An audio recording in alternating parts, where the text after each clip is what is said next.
Duel Review is brought to you by NexusDigitalComics.com. On today's Duel Review, it's Quantum Conundrum. I'm RJ. And I'm Nick. Let's get to it.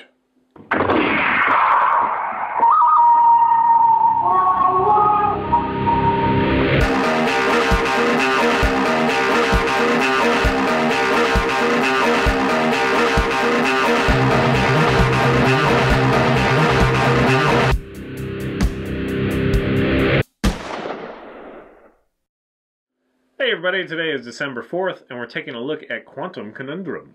That's right. It came out it came out earlier this year, July 11th, I believe. And it was done by one of the lead designers of Portal, Kim Swift. And she actually went to Airtight Games, who wanted her, basically her story, I guess. And she became part of that. And Airtight Games has only had like one or two titles. The only other one that I think I know is Dark Void, which I believe was supposed to be a live-action movie, and Brad Pitt was behind it, but the game got not really great reviews. It got mediocre reviews, I should say. So while they were looking for new projects to start, they decided to go with Quantum Conundrum because Which is very different. Yes, it is very different, and it does have similarities to Portal. But Kim Swift was trying really hard not to make it feel like Portal, and I guess it doesn't. Yeah, it's really close enough that you can't help but compare it to it, though. But yeah, it is very different. Yeah. Basically, what happens is you play a young character, and I'm pretty sure it's a boy. I'm almost positive. I don't think he's ever named. But you see pictures of him, and he's got his little cap on, and I'm just assuming it's a boy because, sometimes girls wear those caps, and if they take them off, the hair goes falling down. But I think it's a boy. So you're at your uncle Professor Quadrangle's giant mansion because your mom dropped you off, and that's just how it goes. But the professor is missing. You don't know where he is. In fact, the professor is the only voice you hear other than that little Ike character, the interdimensional kinetic entity thingy, which just kind of squeals a little. But outside of that, Quadrangle is the only voiced character that you hear, and that is played by John Delancey, who, if you're a Star Trek geek like me, you know as Q from Generations. Yeah, you recognize his voice, if not. Yeah. So you're in this giant mansion. You're trying to figure out what happened to your uncle because you can hear him, but you can't. He's not around. He's kind of stuck in a pocket dimension, and he must have hit his head because he doesn't really remember how he got there. But he's listing off things that he sees, like, I found all the socks that I've been missing, that kind of stuff, because he's in that pocket dimension where all things that you lose go. So what you have to do is you have to use this device to change the dimensions in order to solve the puzzles and start the generators, which will stabilize and bring him back into the real world. But he forgot why, everything has happened in the first place, so he's trying to remember things as you move on, and obviously there's going to be a reason why he forgot something. Yeah. So the 4 dimensions that you can manipulate, and it's only in part of the house. You can't use it through the entire house. There's only like these kind of areas where the dimensional shift happens. And that's only when you plug in the little vial of whatever it is, the science juice, I think he calls it. And so you start off with the fluffy dimension, which makes everything soft and light and pick-upable.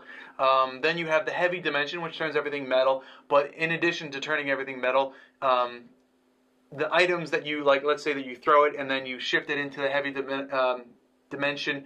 If there's lasers that destroy things, because it's made out of metal now, it'll just pass right through and you won't have to worry about it being destroyed, which is another puzzle-solving plot point. From there, you have the slow time, which just kind of, anything that you're doing just kind of stops and slows with the exception of you, so that if you need to get across a gap, you can throw something, shift into slow, jump on the object, bring back time, and then you travel through, and then you can jump off. And it doesn't stop time, it just slows it. So, if you need time to, slow a laser beam as it cut things down, you can. Then the final dimension is the gravity shift. So instead of things, being on the ground, everything goes up, and that helps you get to higher areas, and just a lot of fun. Plus, there's that cool, and I really like this gag, where you have like a long distance, and you throw something, you stop, you slow time, you jump on top of it, and then you restart the time. So you're falling, but then you gravity shift, and you move up, and then you just keep on doing that until you get to where you got to be. So that's a lot of fun. Overall, I enjoyed the game, although most of the puzzles were kind of, they were obvious. They were just, you knew what to do, and a lot of it was skill, which, I mean, it was fine, trying to pull off what your mind was telling you to do, and it was easy enough. I did get stuck here and there, but it was only like cursory things. It didn't really last very long. So I wish that there was more difficulty in the game. As far as story goes, it's kind of throwaway. There really is no story other than your uncle's stuck in this pocket dimension and you have to solve these puzzles. The story really is just a reason to do the things that you do, which, there really is no story. And then the ending, I have to say, was really bad. I didn't really care for the ending at all. In fact, I hated the ending. That aside, the puzzles were fun. So as far as a puzzle game, this was really good. Tetris doesn't have a story, so why should this, right? So yeah, it was a lot of fun. Yeah, see, talking about story though, I would label this as cute, not funny or intense or right. Which Portal is to me, and I'm gonna make that comparison. I don't care. Oh, everyone does. Portal is funny. This so has much some better. Moments. It's so much better. Yeah. This is kind of it is fun, like I say, but it's like the knockoff. It's like the generic knockoff, and it just wasn't fun. See, I kind of disagree with that because Portal was, it was definitely fun, and it definitely is better than Quantum Conundrum. But this was fun for what it was. I did enjoy, solving the puzzles and feeling smart because, it seemed like everything was kind of easy to do. Yeah, it's in a more cartoony world. There's smaller spaces. The puzzles are easier. It just goes on and on. So all these things compound, and I just didn't really care for this game that much. I didn't finish it because I didn't care to. So and the story. I mean, like there are cute moments. I'm not saying it's horrible. Yeah. I'm just saying that I would rather go play Portal a second or third or fourth time than play Quantum Conundrum. I do want to see them push the envelope and maybe do some more.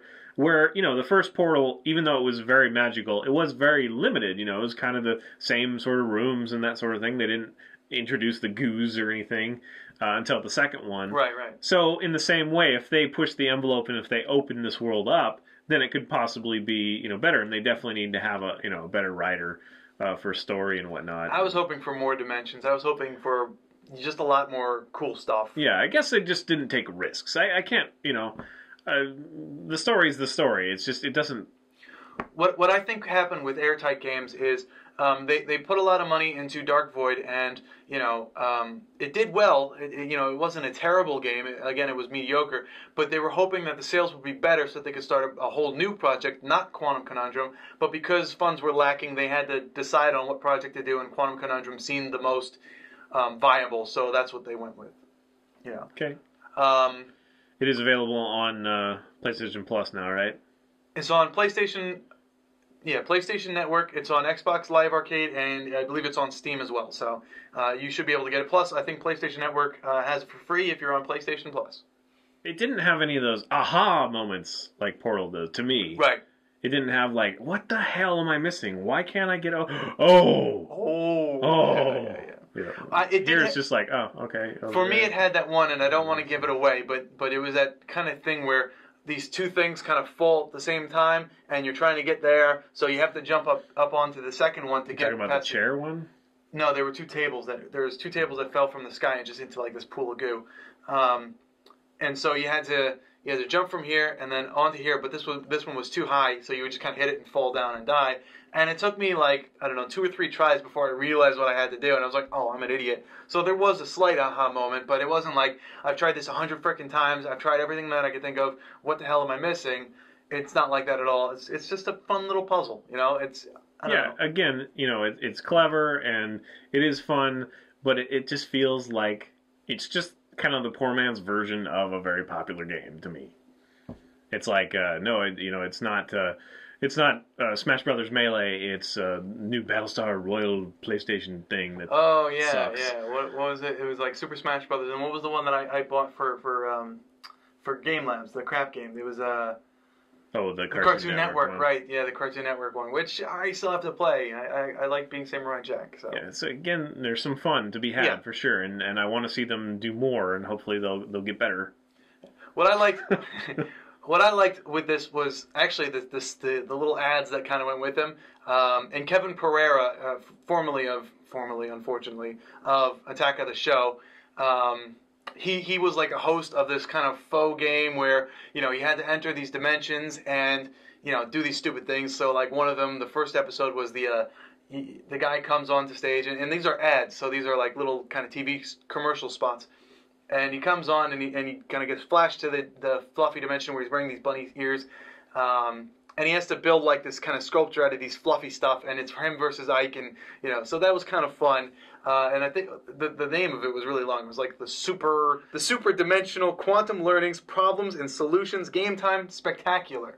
So go check that out on YouTube because there's like 3 or 4 episodes, and they're mostly fun. So I really like that. I guess that's the advertisement department that did that. So way to go, advertisement department, because that was kind of fun. Yeah. All right, I think it just shows the importance of having, you know, really great writers. Yes. To push your stuff a little further. The ending was horrible. I'm so sorry about that ending. All right, guys. Thanks for watching. Subscribe to our YouTube channel, please. Watch our great playlists. Game Lab's been a lot of fun. Yep, and please leave comments. We love comments, and you can help support us by buying our wares at spiderwolf.com. That's right. T-shirts, card games, art prints, short stories, and more. All right, guys. See ya. Oh, yes, that's mine.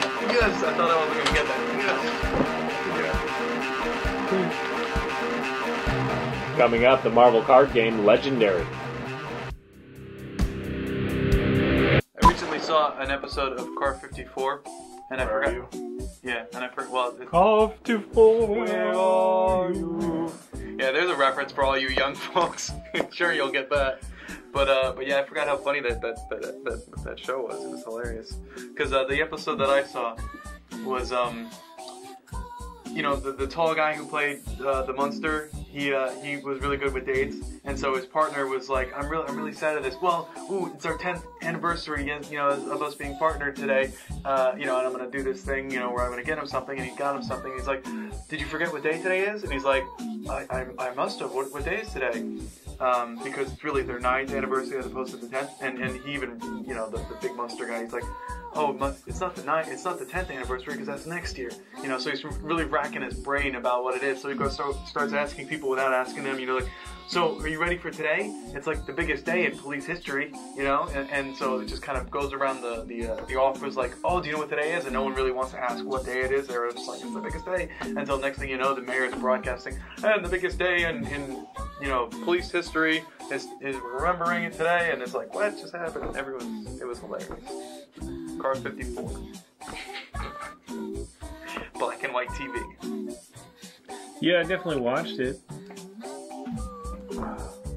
Where are you? Okay, I'm sorry. I went out on a limb there. Just kind of left field. But it was very entertaining. Was it? No. It was really dry and boring. Well, because like it was just really funny. I was like remembering it in my head, and as I was remembering it, my mouth decided not to, you know, convey the words. Yeah. It's like, oh yeah, and then that happened, and then that happened, and then that happened. So clearly, I can't think and speak at the same time. I got one. I'm catching up. Yes. Clearly, I have to cut my nails. I just gouged myself with my own nail. Dude, I did that the other day actually, so I cut my nails. I don't know how women do it. How do you women get the long nails without like scratching? I'm even bleeding, man. Really? Crazy. Like their nails must be like soft coated at the tips or something. Because I rip my fingers every time I have long nails. Every time. I've had a girl or two dig their nails. They're not soft. Dude, I just don't. Oh, that was a sex joke. That wasn't. Oh.